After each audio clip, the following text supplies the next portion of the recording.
All right, future barristers, welcome to The Explainer. Today, we're diving into something that can make or break a case, and it's absolutely crucial for your exams. We're talking about circumstantial evidence and, more importantly, what it means when a party decides to say nothing at all. This stuff is tactical, it's tricky, and honestly, mastering it is what separates the good advocates from the great ones. So here's our game plan for today. We're going to start with the basics, what circumstantial evidence even is. Then we'll get into the juicy stuff, when silence can actually speak for itself. After that, we are going to master the key civil rule Jones v. Dunkel. And finally, we'll cover the massive difference in criminal law, which is something you absolutely cannot get wrong. Okay, Section 1, Circumstantial Evidence. Let's lay the groundwork for how you build a solid case when you don't have that smoking gun piece of evidence. So picture this, right? You've got a case, but there's no direct witness. No one confessed. There is literally no smoking gun. What do? Well, this is where your real skill as a lawyer comes into play. It's all about connecting the dots and weaving a story from the facts you do have.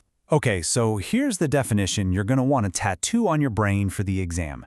Circumstantial evidence isn't about what someone saw directly. It's proof by inference.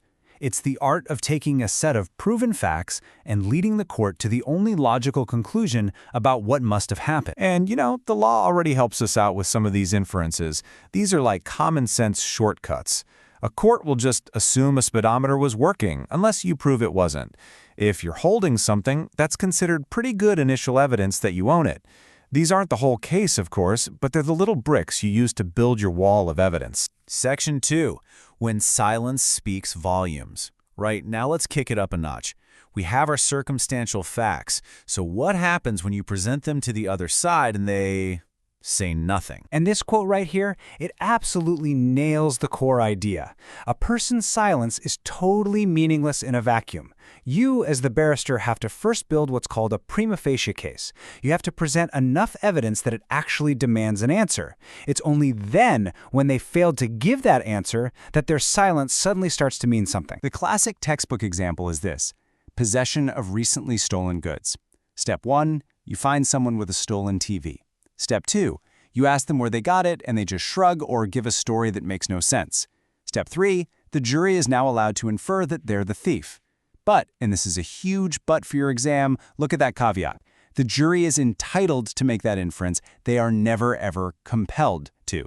The choice is always theirs. So what's the big takeaway here? It's that silence is a case strengthener, not a case builder. It adds weight. It makes your existing evidence look even better, but it can never, ever create a case out of thin air.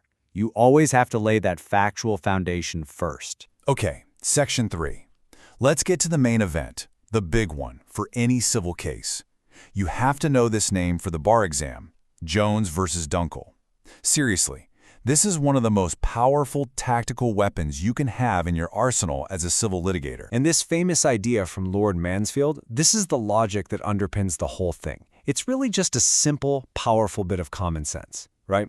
If one side could have easily produced some evidence to clear things up, and they didn't, well, you got to start wondering why not. And here's the rule itself. Now pay close attention to the wording here, because it is everything.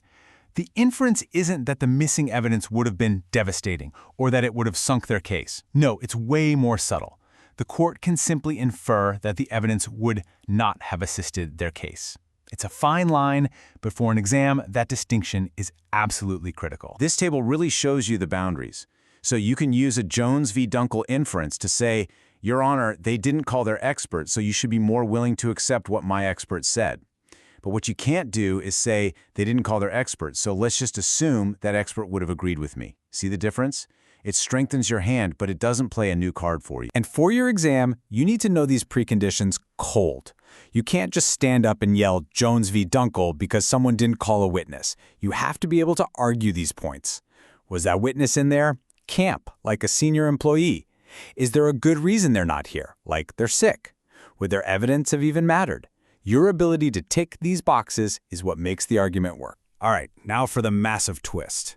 We've just gone deep on the civil rule, but in a criminal trial, when the person who's staying silent is the accused, well, everything we've just talked about, you can pretty much throw that rulebook out the window. Getting this wrong is one of the easiest ways to fail an exam question. This is it.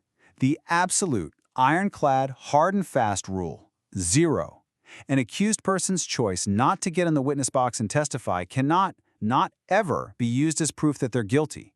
It can't be used to patch up a weak prosecution case. It isn't evidence. Full stop. If you remember only one thing from this whole explainer, make it this slide. The two contexts are chalk and cheese. In a civil case, arguing Jones v. Dunkel is standard practice. It's a tool. In a criminal case, the right to silence is a fundamental pillar of our justice system. Any comment on it from a judge is, as the High Court itself says, rare and exceptional. And look at this. This direction from the High Court shows just how seriously this is taken. The judge's job completely flips. Instead of drawing an inference from silence, they have to actively warn the jury not to. They have to spell it out for them. Hey, the fact the accused didn't testify is not an admission of guilt. You can't use it as a make-weight to help a shaky prosecution case get over the line. So just to round things out, remember that the rules about silence are just one part of your circumstantial evidence toolkit. These principles operate alongside all the classic stuff you see on TV. Fingerprints, DNA tests, even evidence from tracker dogs. Each one is just another piece of the puzzle that you, the advocate, have to assemble into a compelling story for the court. Ultimately, this isn't just theory for an exam paper. This is about real-world courtroom strategy. Knowing when you can use silence as a weapon and knowing when it's completely off limits, that's a fundamental skill of advocacy. So I'll leave you with this question. Now that you know the rules, how are you going to use them to win?